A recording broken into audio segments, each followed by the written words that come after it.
आंबेगाव तालुक्यातील पश्चिम पट्ट्यामध्ये असलेले फुलवडे हे गाव या ठिकाणी औदुंबरेश्वर हे जागृत देवस्थान असून येथे भाविक मोठ्या संख्येने येतात। परंतु मंदिराची आजची अवस्था पाहता हे मंदिर जीर्ण झालंय, त्यामुळे भाविकांकडून नाराजी व्यक्त केली जाते। फुलवडे तालुका आंबेगाव येथील औदुंबरेश्वर आणि कमळजा देवी ट्रस्ट वाद गेल्या अनेक वर्षांपासून सुरू आहे, त्यामुळे मंदिराचं बांधकाम करता येत नसल्याचं स्थानिकांकडून सांगण्यात आलंय। येथील माजी सरपंच राजू भारमळ आणि चिंतामण विठ्ठल भारमळ यांनी माजी सरपंच सुभाष जंगले, बबन मोहरे गुरुजी आणि अरुण गबाले यांच्यावर गंभीर स्वरूपाचे आरोप केल्यानं तालुक्यात एकच खळबळ उडाली आहे। हा वाद भारमळ विरुद्ध गाव असा नसून हा वाद भारमळ विरुद्ध भारमळ असं असल्याचं राजू भारमळ यांनी यावेळी सांगितलं। याच बातमीचा आढावा घेतला आहे आमचे प्रतिनिधी तुकाराम भांगले यांनी। ट्रस्टचं भांडण हे गाव विरुद्ध भारमळ असं चाललेलंच नाहीये। ते भारमळ विरुद्ध भारमळ असंच आहे। त्याच्यामध्ये 1860ची इनाम कमिशनरची सनद आहे आणि सदर संधीनुसार सर्व पूजा अर्चा डागडुजी दिवाबत्ती सर्व याचे अधिकार हे भारमळ कुटुंबियांना दिलेले आहेत आणि तेव्हापासून आजपर्यंत ते नियमितपणे पार पाडले जात आहेत। भारमळ कुटुंबाची एकूण 7 घराणे असून प्रत्येक घराण्यावरती 1-1 वर्ष याप्रमाणे पूजा अर्चेचं हे सोपवण्यात आलेलं आहे।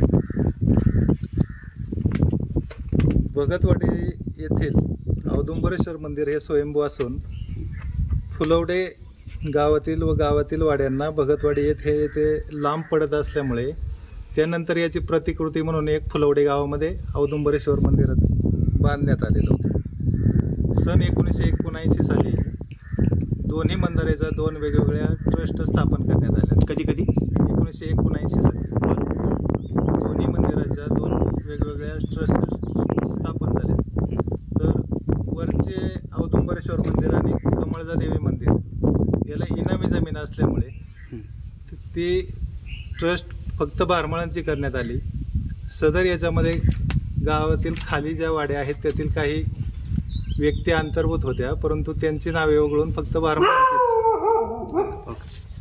ट्रस्ट करण्यात आली आणि गावची जी आहे ती गावची वेगळी ट्रस्ट झाली। दोन्ही ठिकाणी भारमळ हेच पूजा अर्चाने सर्व व्यवस्थापन हे भारमळांचंच होतं। आता जे भांडण चालू आहे हे कशावरून चालू आहे? आताचं जे भांडण चालू आहे हे जुनी ट्रस्ट असतानाही ग्रामस्थांनी 2010 साली नव्याने ट्रस्ट निर्माण करण्याचा प्रयत्न केला। नाही, पण त्याच्यामध्ये पण काही 4-6 लोक आहे असं समजते काहीतरी। मग ते 4-6 लोक कोण आहे? 4-6 लोक जे आहेत ते सुभाष किसन जंगले, बबन नारायण मोहरे, अरुण कावजी गबाले आणि आणखी 1-2-3 माणसं त्यांच्या बरोबर एवढीच असतात। ओके। परंतु यांनी गावच्या वतीने जरी म्हणत असले तर ही वैयक्तिक फक्त सकाराम मारुती भारमळ एक त्यांनी मॅनेज केलेला आहे। भारमळांमधलाच तुमचा माणूस त्यांनी मॅनेज केला असं म्हणताय? मॅनेज केलेला आहे आणि त्याच्या पाठी हे फक्त विरोधाला विरोध चाललेला आहे, सपोर्ट। त्या लोकांनी समजा तुमचं असं म्हणणं आहे की तो तुमचा माणूस त्यांनी मॅनेज केला आणि त्याला सपोर्ट करून हा सगळा प्रकार चालवलाय? सपोर्ट करून प्रकार चालवलेला आहे। पण हा सगळा प्रकार चालवण्याच्या पाठीमागे त्यांचा उद्देश काय? उद्देश आता म्हणजे याच्यावरती कब्जा करणे किंवा हे करणे किंवा जी हातामध्ये गेली 25-30 वर्ष जी काय दान देणगी वर्गण्या विदाऊट म्हणजे बेकायदेशीर जमा केलेल्या आहेत हे हातात। काय विषय नक्की? हा विषय काय नक्की देणग्यांचा वगैरे? देणग्या म्हणजे आता इथं मंदिराला जी यात्रा किंवा काय होत असतं तर त्यावेळेस ट्रस्टच्या पावत्या असताना ट्रस्टच्या पावत्यांना विरोध करणे, पोलीस स्टेशनमधून दबाव आणणे, परस्पर यांनी वह्याच्या कागदावरती देणग्या वर्गण्या गोळा करणे असे हे प्रकार कोणी केलाय? हा प्रकार ह्या तिघांनीच चालवलेला आहे। सुभाष जंगले, बबन नारायण मोहरे आणि हेच गावचे गाव म्हणून हे स्वतःला गाव। त्यांनी काही पैशामध्ये घोटाळा केला असं म्हणायचं? आता पैशाचा हिशोबच नाही गेली 50 वर्ष।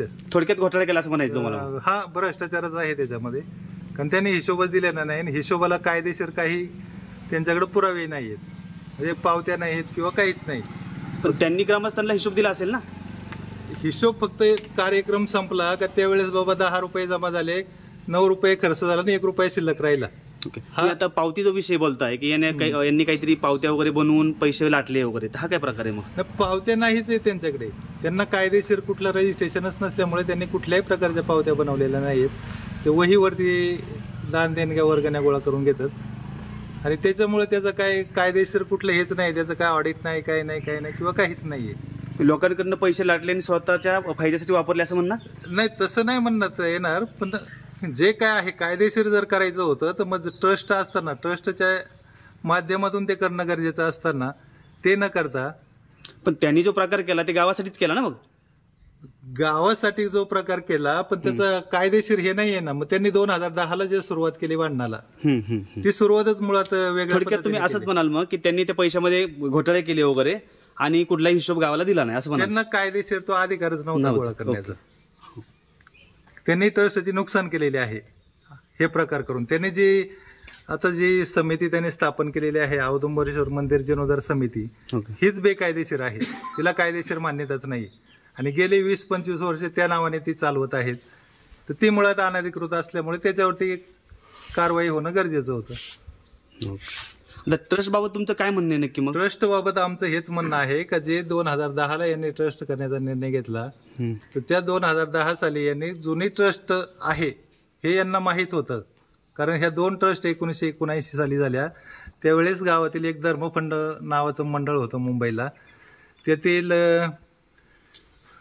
नामदेव तुकाराम मोरे हे त्या मंडळाचे अध्यक्ष होते आणि त्यांनी 1984ला एक चिठ्ठी गावाला पाठवली होती, 83ला, का ह्या दोन्ही मंदिराच्या ट्रस्ट झालेल्या असून त्याचं काय हिशोब किताब ते सगळं त्यांना कळवलेलं होतं. आणि ह्या जे आता सध्या जे भांडण मांडतायत यांना हे सगळे माहीत असतानाही त्यांनी हे झाकून ठेवलं का ट्रस्ट आहे असं. ही ती चिठ्ठी आहे 1983. बर. आणि हे जर त्यांनी 2010लाच स्पष्टपणे सांगितलं असतं तर तेव्हा हा पुढचा वादच पुढे झाला नसता. याच्यामध्ये एकदा निकाल पण लागला होता काहीतरी वाटतं हे ना? 2010ला जो अर्ज दाखल केलेला आहे तो अर्ज धर्मदाय आयुक्तांनी फेटाळलेला आहे आणि त्या अर्जाच्या अनुषंगाने यांचे जे अर्जदार होते त्यांनी धर्मदाय आयुक्तांना एक अफिडेव्हिट लिहून दिलेला आहे. त्या अफिडेव्हिट मध्ये त्यांनी स्पष्टपणे दाखवा जरा ते. काय दिलं याच्यामध्ये म्हणले? नमूद केलेलं आहे का आम्ही ही जी ट्रस्ट आहे या ट्रस्टच्या कुठल्याही मिळकत, मी वाचून दाखवत होती चिठ्ठी पूर्ण. नाही ठीक आहे, घेतलं याच्यात. बोला तू बोला. कुठलाही स्थावर व जंगम मिळकतीमध्ये कधीही हक्क व अधिकार सांगणार नाही, तसेच त्यामध्ये प्रत्यक्ष व अप्रत्यक्षपणे हस्तक्षेप करणार नाही असे शपथेवर कथन करत आहे, असं त्यांच्या अर्जदारांनी अर्ज धर्मदाय आयुक्ताला दिलेला असतानाही त्यांनी हे वाद पुढे चालूच ठेवला आहे. पण हा वाद गाव विरुद्ध बारमळा असं नाहीच आहे, विरुद्ध बारमळा असं चाललेलंच नाहीये. ओके, ते बारमळ विरुद्ध बारमळा असंच आहे. त्याच्यामध्ये कधीही हक्क व अधिकार सांगणार नाही, तसेच त्यामध्ये प्रत्यक्ष व अप्रत्यक्षपणे हस्तक्षेप करणार नाही असे शपथेवर कथन करत आहे, असं त्यांच्या अर्जदारांनी अर्ज धर्मदाय आयुक्ताला दिलेला असतानाही त्यांनी हे वाद पुढे चालूच ठेवला आहे. पण हा वाद गाव विरुद्ध बारमळ असं नाहीच आहे, तो काही ठराविक 2-4 लोक विरुद्ध बारमळ हाच आहे असा. मग ते असं का करतायत? मग त्यांची काय मागणी आहे नक्की? आता त्यांची मागणी काय आहे माहित नाही. त्याच्यानंतर बऱ्याच वेळा आमची तडजोड झालेली आहे. धर्मदाय आयुक्त DK साहेब होते, त्यांनीही तडजोड केली होती. त्यावेळेसही सगळ्यांनी त्याला मान्यता दिली होती, परंतु ते हा त्या फोटो आहे त्याचा. ओके, मी जेव्हा तडजोड झाली तेव्हा हा फोटो काढला होता म्हणताय? तेव्हा हे मिटल्यात सगळं जमा होतं, म्हणजे मिटलंच. ओके, हे पुन्हा कसं पेटलं मग? आता पुन्हा त्यांनी इकडं गावात आल्यावरती त्यांचा काय विचार विनिमय झाला आणि त्यांनी सांगितलं का आम्हाला ही तडजोड मान्य नाही आणि केस आहे तशी पुढे चालू राहिली. ओके, मग तुमची काय मागणी आता? काय व्हायला पाहिजे? आमची मागणी हीच आहे का ज्याचे अधिकार आहेत त्याला ते मिळाले पाहिजेत. जे नियम आहेत त्या नियमानुसार यांनी सगळं करावं. तुम्ही असं म्हणाल की ही ट्रस्ट भारमळांचीच आहे म्हणून? ट्रस्ट भारमळांची आहे हे धर्मदाय आयुक्तांनीच तिथं ऑलरेडी क्लिअर केलेलं आहे. असं काय आपल्याकडे पेपर आहे? पेपर आहे ना, त्याची ऑर्डरच आहे 1979 सालची. दाखवा.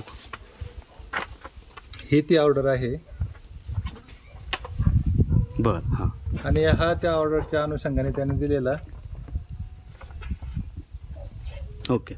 त्यांनी त्यात स्पष्टपणे म्हणलेलं आहे का बारमळांव्यतिरिक्त ह्या प्रॉपर्टीचं कुणीही मॅनेज करणे म्हणजे कुणी करू शकणार नाही. ओके, मग असा निकाल असताना पण त्यानंतर ह्या लोकांनी दाखल केला असं म्हणताय मग? हा निकाल असतानाही त्यांनी ही 2010ला आमची फसवणूक करून ते दाखल केलेला होता आणि त्या 2010च्या अर्जासोबत घटना जोडायची होती, पण त्यांनी ती घटना जोडलेली नाही आणि त्या घटनेवरती त्यांनी आजपर्यंतही आम्हाला उत्तर दिलेलं नाही का आम्ही घटना का जोडलेली नाही. ओके. आणि तोच मुळात मुद्दा तेवढं एकच होता का त्यांनी जर घटना जोडली असती तर बाकीच्या आजचा हा वादच चालू राहिला नसता. तुमची आता काय मागणी आहे मग? काय व्हायला आमची पाहिजे? एकच मागणी आहे आता का यांनी 2010 ते 2024 पर्यंत गावाच्या वतीने ह्या तिघांनी गावचा खर्च केलेला आहे. तोही 10-12 लाखाच्या पुढे गेला असेल. आमचाही 10-12 लाख रुपये झालेला आहे. मंदिराची दुरावस्था झालेली आहे. ही सगळी लोक खाली गावामध्ये राहतात. याची रोज पूजा अर्चा हे सगळं करणं हे इथं आम्हाला करावं लागतंय. आम्ही इथून खाली 2 किलोमीटर खाली जाऊन खालच्या मंदिराची पूजा अर्चा करतोय. पूजा अर्चा करताना जे काय त्रास होतोय आम्हाला तो आम्हाला सहन करावा लागतो. यांचं काही घेणं देणं नाही. यांना फक्त यांचा हक्क आपल्या हातून जाऊ नये याच्यासाठी यांचं भांडण चाललेलं आहे. मंदिराची दुरावस्था झालेली आहे. पावसाळ्यात 4 महिने पूर्ण पाणी आतमध्ये गळतंय. आतली जी लाकडं आहेत ती पावसाने कुजून खराब झालेली आहेत. पण याच्याकडे कुणाचंही लक्ष नाही. यांना फक्त यांना जे दान देणग्या गोळा करायच्या आहेत ते यांच्या हातातून जाऊ नये एवढाच यांचा प्रयत्न आहे. बाकी काही नाही पडलेलं यांना. बरं, तर तुमचं काय म्हणणं आहे? थांबा. बोला. मी असे म्हणेल, हा जो प्रकार चालू आहे आता, यांनी जसं सांगितलं की त्या लोकांनी काहीतरी अनलिगली पैसे गोळा केले वगैरे, तुम्ही काय सांगाल याच्याबाबत? अनलिगली म्हणजे समजा 1979 साली जर ट्रस्ट झाली, त्याच्यानंतर 2010ला पुन्हा नवीन इंटरेस्ट करायची असं गाव 1979ला ट्रस्ट झाली. हा काय आम्हाला आता आमचं त्या वेळेस ते वहीच नव्हतं त्यामुळे आम्हाला काय माहित नाही बाबा जुनी ट्रस्ट असेल आणि मग ते आपण पुढे चालू असं काय नव्हतं माहित. मग त्यानंतर गाव मिटिंग झाल्याच्या नंतर यांनी सांगितल्याप्रमाणे घटना त्याच्या बरोबर जोडायची होती. आपले घटनाच आपण म्हणतो ना ते नियमावली जोडायची होती तर ती त्यांनी दिली नाही. त्यामुळे आम्ही हरकत दाखल केली. हरकत दाखल केल्याच्या नंतर 6 महिने असंच पेंडिंग पडलं का कमीत कमी गाव आम्हाला विचारेल का तुम्ही हरकत का दाखल केली. याच्यावर फक्त आमचं एकच म्हणणं होतं का तुम्ही घटना जोडा त्यानंतर सगळं व्यवस्थित होईल. पण त्याच्यामध्ये एक सुभाष जेंगले असा व्यक्ती आहे तो म्हणला तुमचा जो अर्ज आहे तो आम्ही कचऱ्याचा डबा दाखवू द्याला. त्यामुळं त्याच्यानंतर थोडंसं त्याला राजकीय वळण मिळालं. राजकीय वळण मिळाल्याच्या नंतर तिथनं पुढे ती केस चालू झाली आणि आम्ही आमच्या भावकीतील म्हणजे जी काही 7 कुटुंबात आमची 1860च्या सनदीनुसार 1860ला 4 कुटुंब होती. त्याच्यानंतर 7 झाली.